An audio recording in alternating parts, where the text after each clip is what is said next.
생선을 무서워하는 엄마. 아무것도 하기 싫은 아빠. 모를까? 모르와이요. 오직 인스턴트만 찾는 딸과 아들. なんでわざわざそんなもん食ってくんだ? 막아가 엄마 봐. 이들은 노트북, 핸드폰, TV에 빠져 대화라곤 찾아볼 수가 없는 가족이었죠. 문제는 다음 날. おい、今何時だ?それがわかんない。明かりはつかないし、テレビも見られないし。 아침부터 정전이 발생했고 배터리를 사용하는 제품들도 모두 작동되지 않습니다. 아파트 엘리베이터도 멈춰 계단으로 내려가고 시민의 발이 되어주는 전철도 멈췄습니다. ホームで待っててもいいですか?こちらでお待ちください。振り替えのバスとか出てます？ 하다못해 자동차까지 시동이 안 걸리고 전기를 사용하는 모든 것들이 먹통이 돼버린 세상.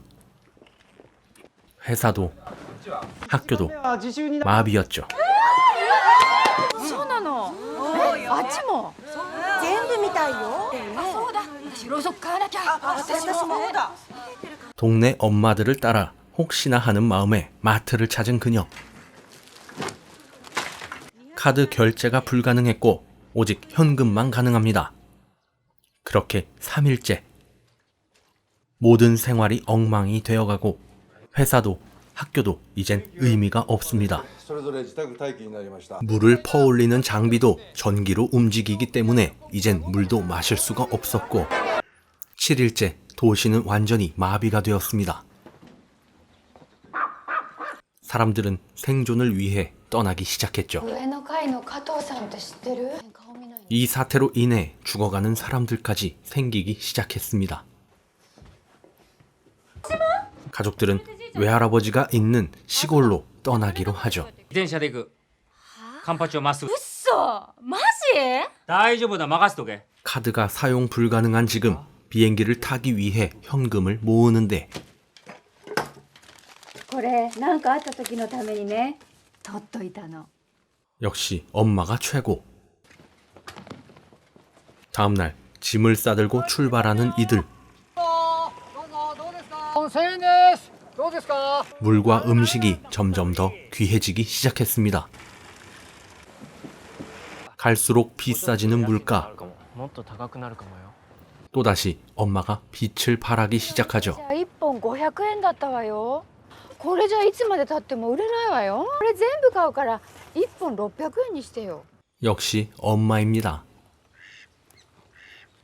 그렇게 한참을 이동해 공항에 도착한 수많은 사람들과 가족들.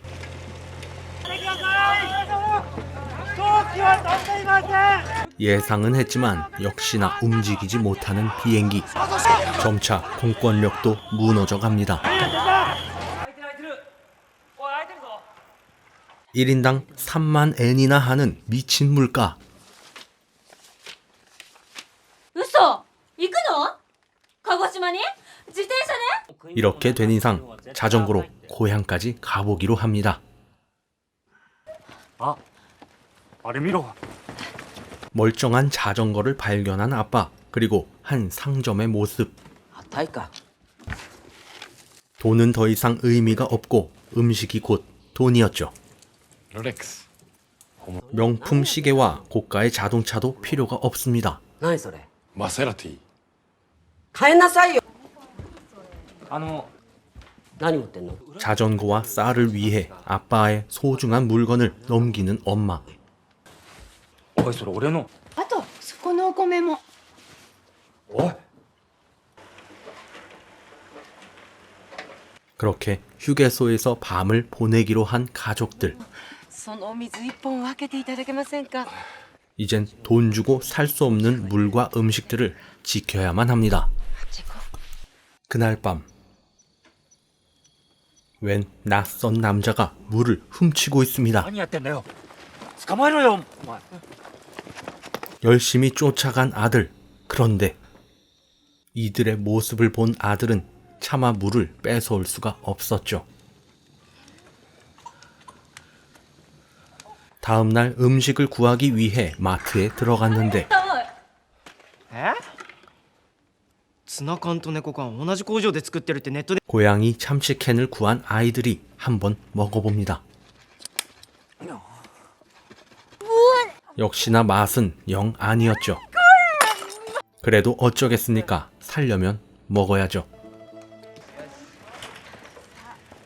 고속도로에서 마주친 한 가족.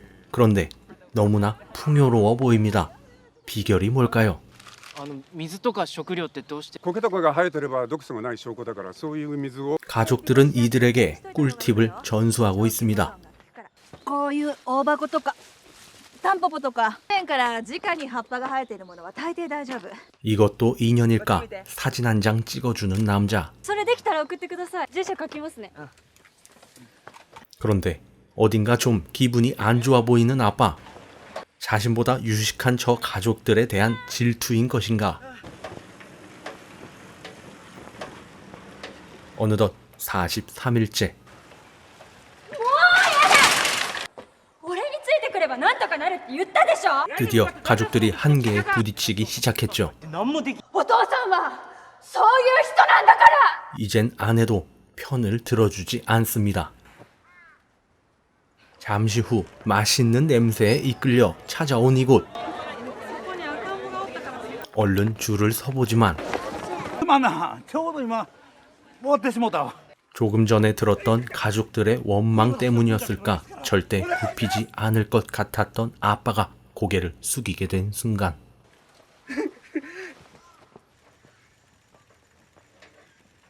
그렇게 생존을 이어나가던 어느 날 무언가를 발견합니다. 바로 돼지 한 마리. 드디어 가족들을 위해 무언가를 해낸 아빠의 미소. だって魚だってさばけないのよ。 오랜만에 고기 맛 좀 보려는데 무섭게 생긴 할아버지가 나타나고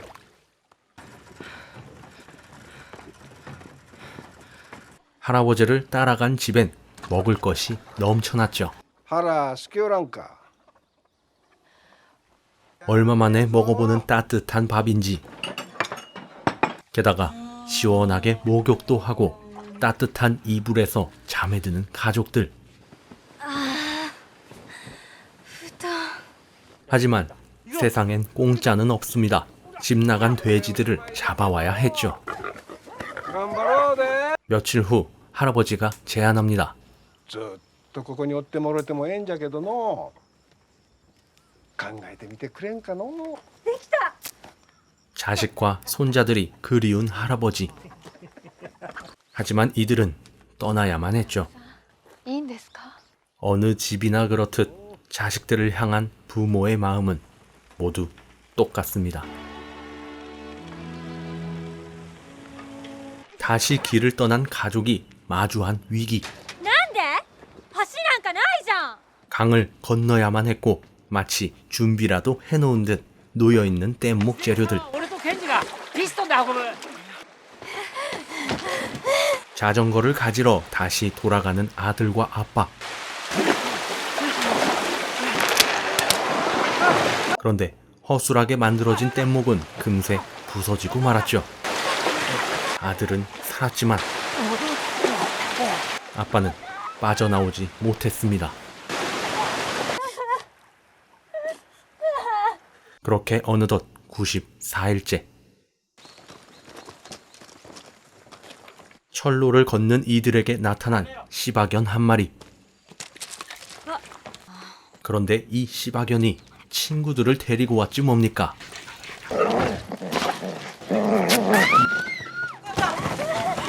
엄마는 다리를 심하게 다쳤고 급하게 도망쳐 보는데 이때 나타난 한 줄기 희망.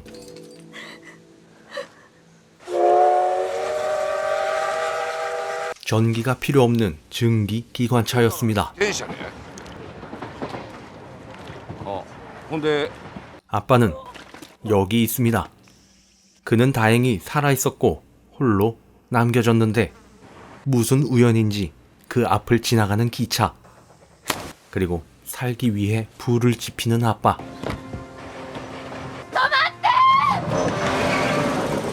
다행히 엄마의 눈에 발견되어 다시 만나게 된 아빠와 가족들. 108일째 드디어 외할아버지를 만나게 되었습니다. 그렇게 할아버지와 지낸 지 2년이 지난 이들은 시골 생활에 어느 정도 녹아들어 있었죠. 그러던 어느 날 무슨 이유인지 밝혀지진 않았지만 전기가 모두 복구되었습니다. 그렇게 다시 도시의 아파트로 돌아온 이들은 생선도 다듬고 대화도 많아졌으며 인스턴트가 아닌 도시락을 챙기게 되었죠. 생존을 위해 싸웠던 그날을 잊지 않으면서 말입니다. 이 영화는 2017년 일본에서 개봉한 서바이벌 패밀리였습니다. 도쿄에 사는 스즈키 가족은 대화라곤 찾아볼 수가 없었죠. 그러던 어느 날 전기가 모두 사라지게 되고 이들은 생존을 위해 고향으로 떠나게 되면서 생기는 일을 그린 영화입니다. 가족과 음식에 대한 소중함, 그리고 당연한 듯 사용해 몰랐던 전기의 소중함까지 일깨워주는 교훈이 있는 영화. 이번 주 서바이벌 패밀리를 추천합니다. 감사합니다.